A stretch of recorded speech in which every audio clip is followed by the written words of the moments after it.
Kahapon ka pa umalis ah. Ngayon ka lang nakauwi? Di ba sabi ko sa'yo, uuwi ka ng maaga? Oo nga. Oh, anong ginawa mo? Oo, anong oras na ba? Alas 7 na ng umaga.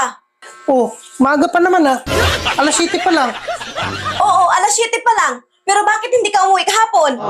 Wala ka naman sinabi sa akin na araw-araw pala ako uuwi.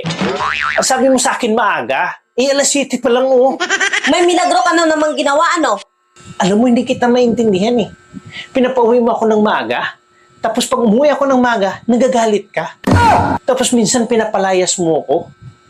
Tapos nagagalit ka pag hindi ako nakauwi. May pinapalayas ba na umuwi? Alam mo, ako yung naninita sa'yo.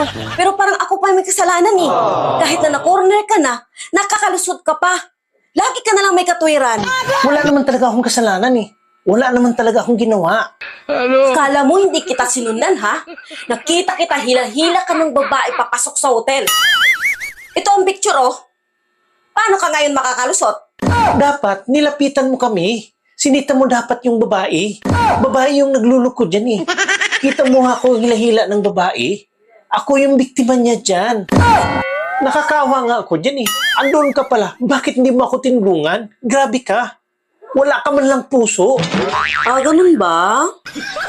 Sorry talaga, ha? Bati na tayo. Sabi ko naman sa'yo eh. Biktima lang ako at pipilit lang ako. Ito, oh. May isang picture pa akong ipapakita. Ito, nakapatong ka na dyan. At ang laki ng ngiti mo.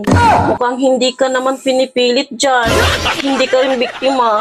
Kasi ikaw yung tumatrabaho. Kasihan, ano kasi? Ano? Ano kasi niya yung... Sorry ha, hindi na mauulit. Sorry, Akala mo, ha? hindi na mauulit.